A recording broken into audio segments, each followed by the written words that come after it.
Minecraft is essentially a game with endless possibilities. You can build whatever you want, wherever you want, and with the endless amount of mods and new content flowing through the game, the sky is truly the limit. Now, the thing is, I've been out of the Minecraft loop for quite a while now. I tried the game almost a decade ago and then didn't play much of it at all. However, lots of my friends enjoy the game quite a bit. If you watched my second channel, Swanky Zone, you're probably familiar with Stowgee, the other person I play games with. Years ago, he built an entirely vast Nintendo land using all the old ways of building things. Creative mode wasn't really a thing, so all the resources had to be gathered by hand, and you couldn't fly around. But this Nintendo land featured tons of awesome Mario structures and levels, and that idea got my mind racing. Sure, the worlds of Mario could be created and referenced in Minecraft, but was it actually possible to build a game world inside of another game world? To craft Super Mario Bros in all its functionality within a land of blocks? Well, today we're going to do just that, because one person in particular made it a reality with the tools that are now available today. Can you remake Super Mario Bros entirely in Minecraft?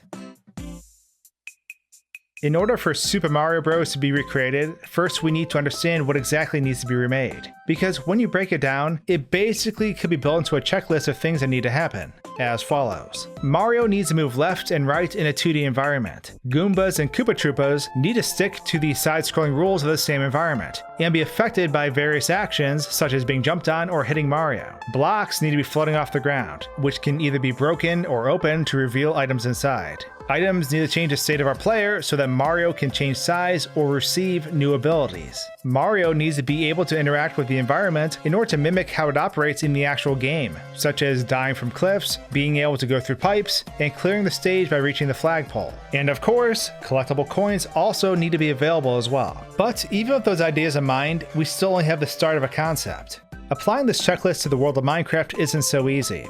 It's actually a pretty daunting task, but one person in particular tackled this challenge head on, and that person is the Blue Man 003. Everything you're about to see in this video was created by them, and they were the ones to work out all the methodology so that this project could function. So a major shout out to them for sitting down with me and explaining the entire process behind this recreation endeavor. And without further ado, let's dive right in.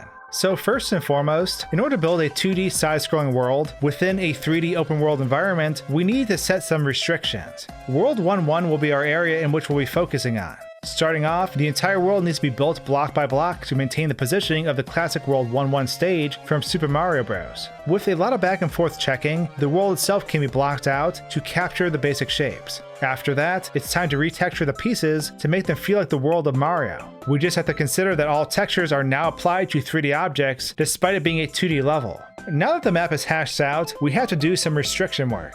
If the player is able to move freely in any direction, it certainly wouldn't carry the same charm as the original Super Mario Bros. But the thing is, from a technical perspective, the player is actually the camera and not Mario. We're only creating the illusion that the player is Mario. The world we built is technically in the background of where we are. We're in the foreground, but Mario follows our movement. So basically we need to restrict the player's body, aka the camera, between two massive walls of barrier blocks. These invisible blocks will be utilized elsewhere too, but their initial purpose will be to restrict our world. This allows us to move left and right without changing our Z distance. We need to make this wall span the entirety of the stage so everything is contained properly. So now that we have the basic environment hashed out, a retextured World 1.1 lookalike in the background, and a closed-off game world in the foreground, next we have to recreate all the functions within this world. And to do that, we're going to be using armor stands. Now, armor stands are typically just that, entities that are capable of wearing and displaying items. But in our case, they are the organic building blocks that are going to bring this entire Mario world to life. Because the truth is, in order for this world to work, we're going to have to substitute custom armor stands in place of pretty much everything.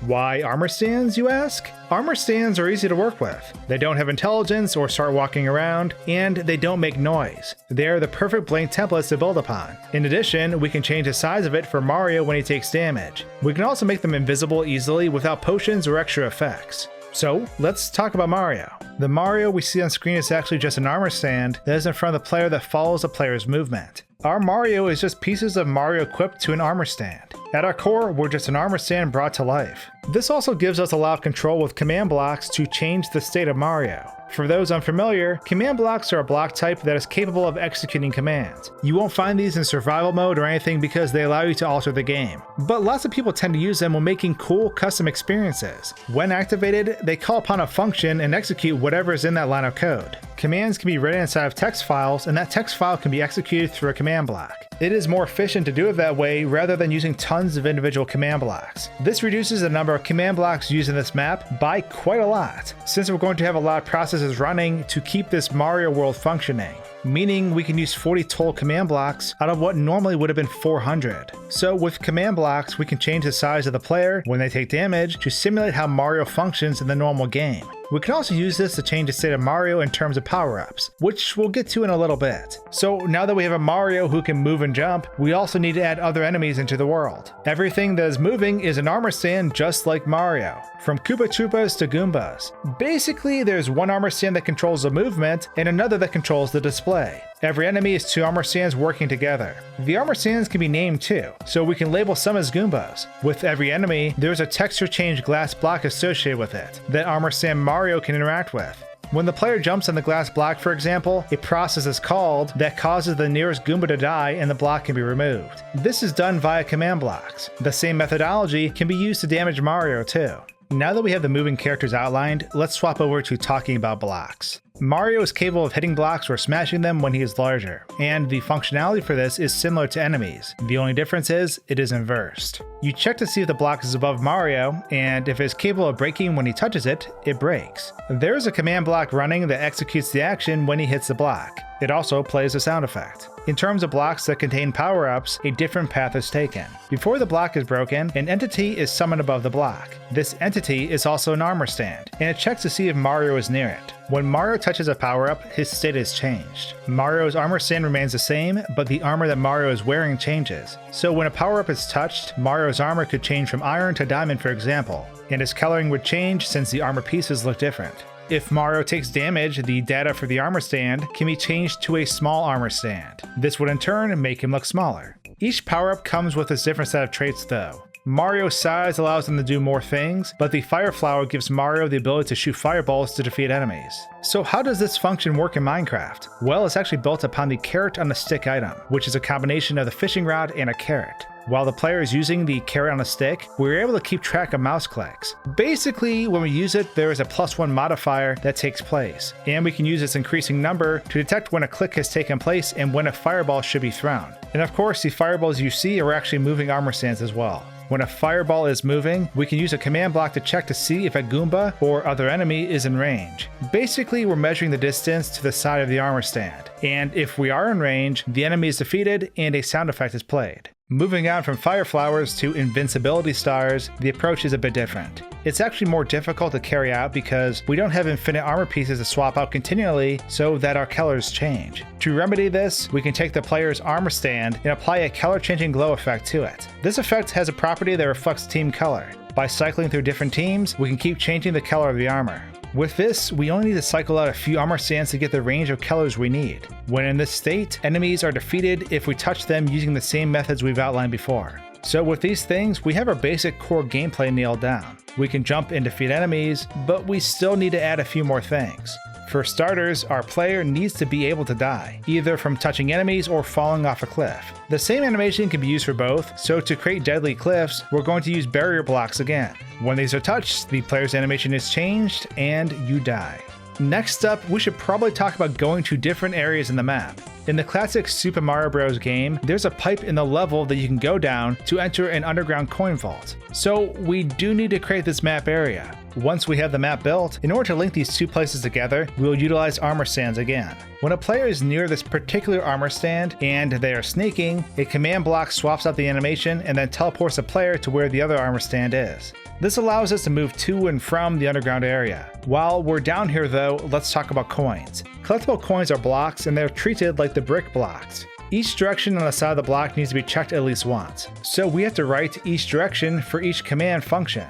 For coins in particular, we need to check the range of a rectangle and not a square too, because a player is 2 blocks high. We can collect the coin no matter what part of the player touches it this way. Now that we have everything laid out on the level, it's time to wrap up all of this with our goalpost. To create a goalpost, we're actually going to be using an iron bar block. When we detect the player is near an iron bar, we have a command block freeze the player's movement, and the armor stand can start the sliding animation. This animation is broken into two parts, sliding down the pole and then walking from the pole.